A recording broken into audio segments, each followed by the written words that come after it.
Good afternoon.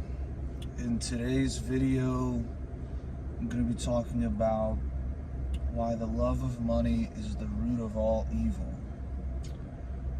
And really, I'm just trying to get this lighting.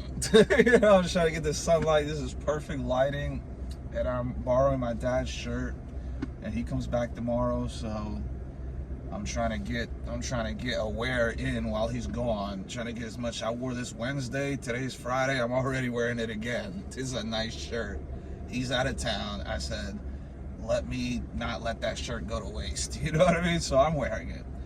And I got a fresh haircut, and it's sunny out, so I'm looking fresh.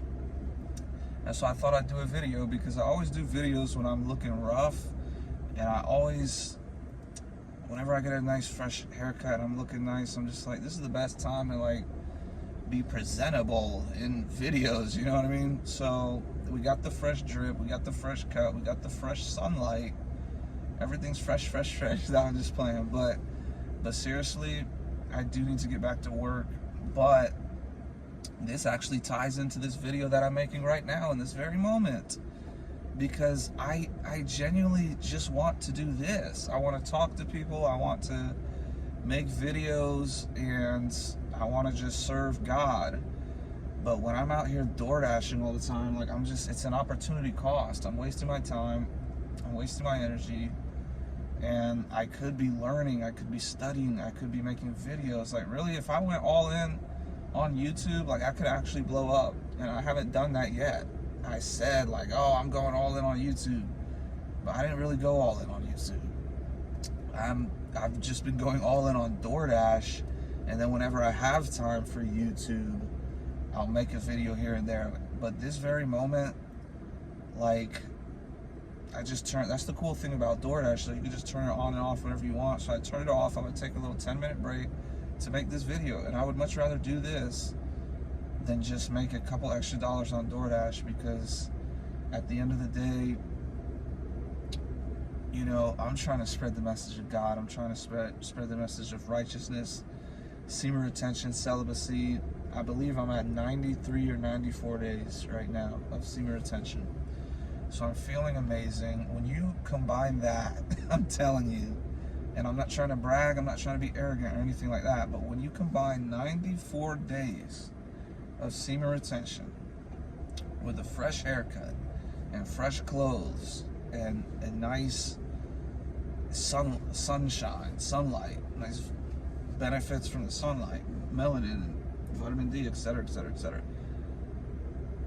you're just gonna feel, dude, you're gonna feel like you can't pursue like stupid stuff. You have to pursue, you just feel like you're more confident to just be like, dude, I need to just tell this person right now that Jesus is God. Like, I need to just tell this person, like, stop masturbating. Like, it might sound crazy, like, what, you're just gonna go with random people?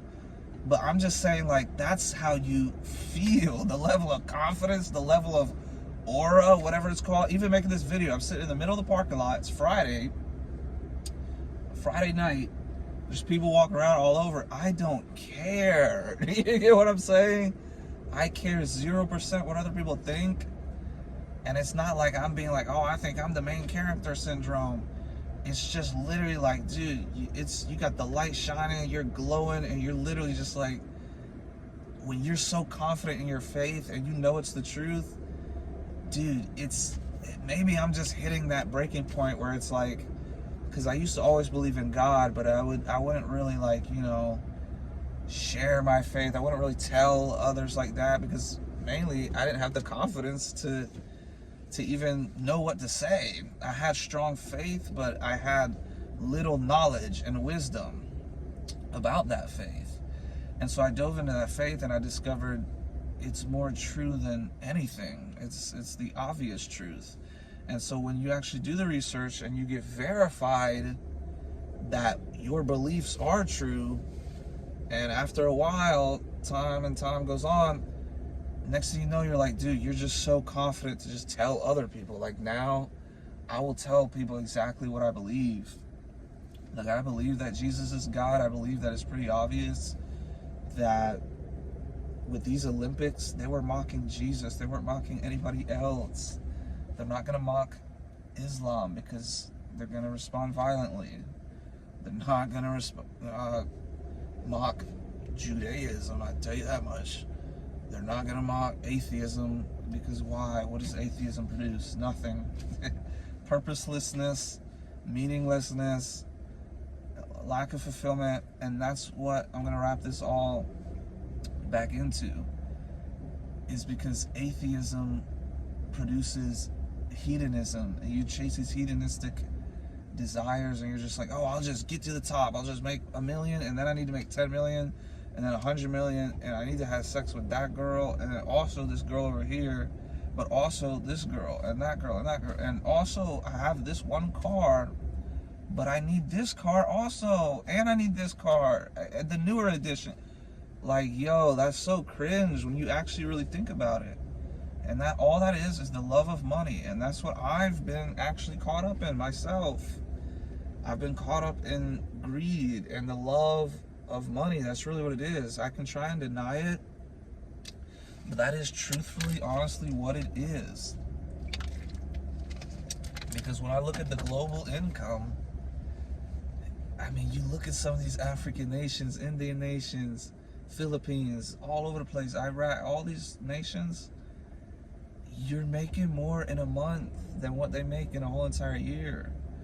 Or you're making more in a week than what they make in a whole entire year. And you're sitting here complaining about what?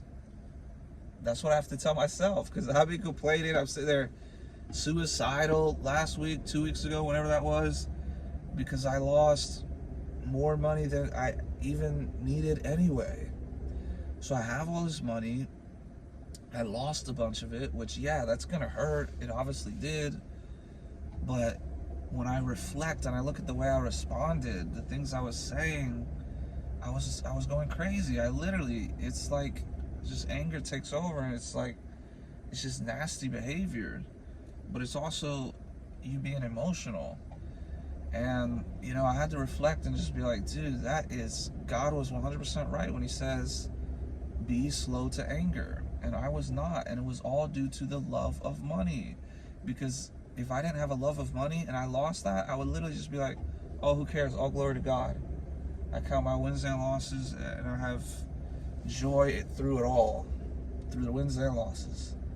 But no, I'm sitting there freaking out like a crazy person. And so I'm just like, dude, it's all from a love of money. I mean, I had $850,000, and I could have cashed it out like this. I could have pressed a button, boom, cash out, 850,000.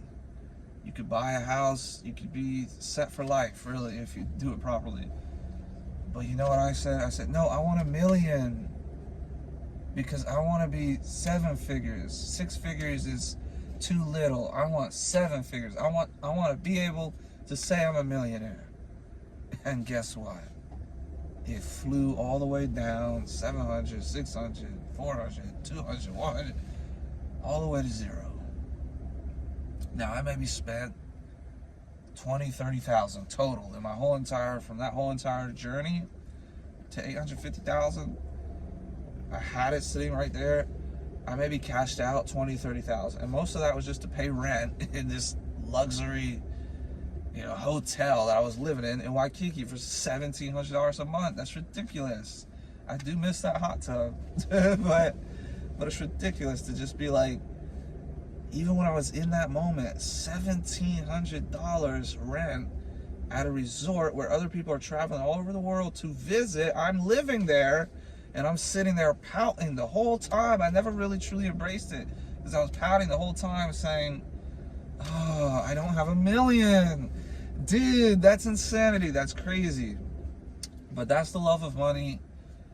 And the love of money is the root of all evil. Money is not the root of all evil, because how do you feed the homeless? With money. You know, how do you help people financially to take the financial stress away? You need money. So the money itself is not evil. It's what you do with the money. And if you have a love for it, that's where bad things start to happen. And I think you get punished. I mean, I don't think it's a coincidence how you make this money and then you lose it because you continue to be disobedient and unrighteous, and maybe you're not spending it in the proper way that you should. Because at the end of the way, God provides. God is the one who blesses you.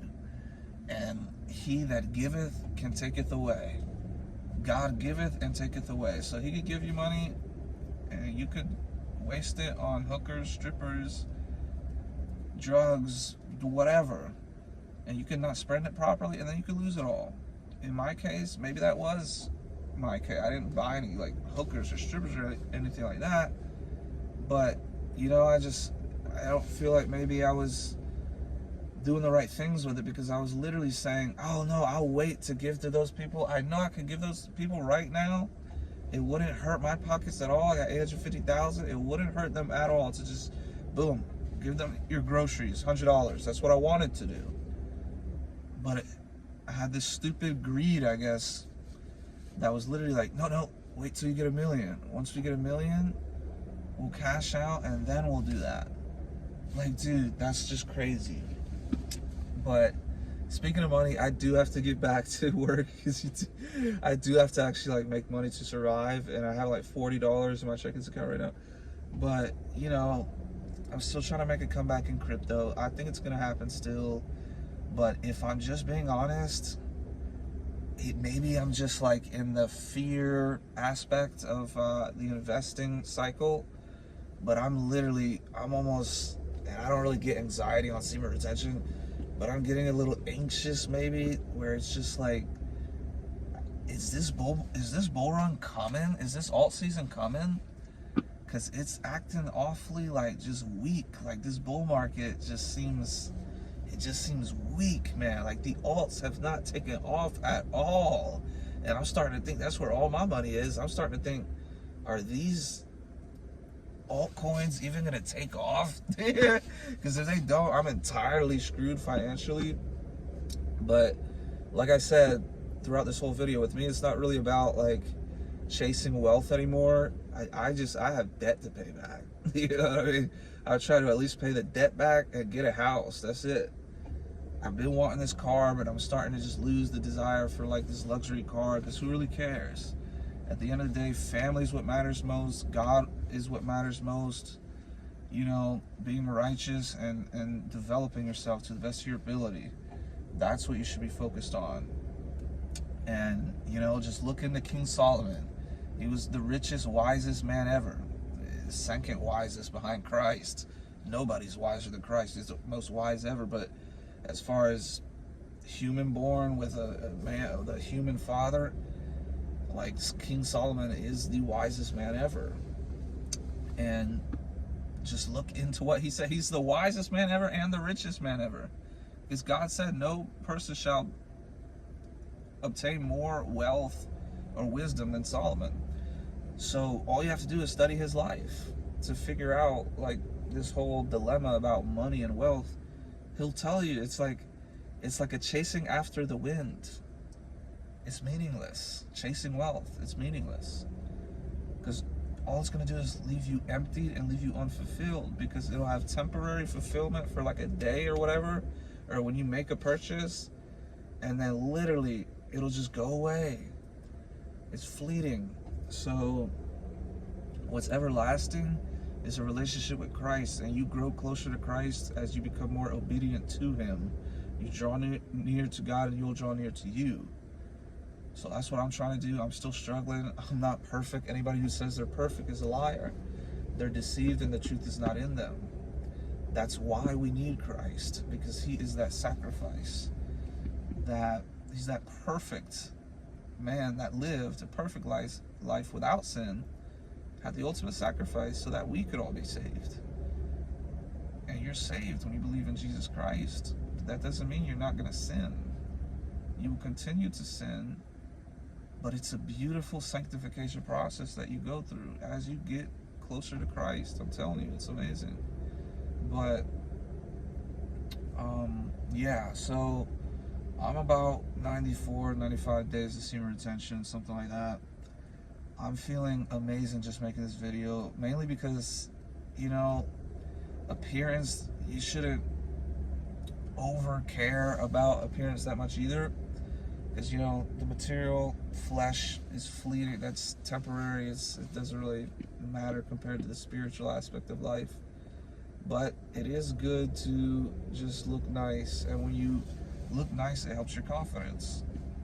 And so that's why I believe everybody should get sunlight, everybody should take care of themselves, everybody should dress nice, dress good, because if they shut this power grid down, everybody's gonna start to stink when they can't take showers. You know what I mean? So that's why every shower I take now, I'm embracing it, because if they shut this grid down, and I don't want to get into too many topics, I do have to get back to work because I got bills to pay, but you know, it's gonna get bad. So I'm embracing all aspects of life, which really, if you go back hundreds of years or you go to another nation, it's luxury. You're already living in luxury. Just having a shower, air conditioning, heating, a car, cell phone, etc. So embrace the wealth that you do have, because it is wealth if you compare it to multiple different aspects, places and time, etc. So yeah, I'll talk to you guys later. Jesus loves you. Don't chase wealth, because it's not going to fulfill you ultimately. Chase Jesus. He will bring true fulfillment.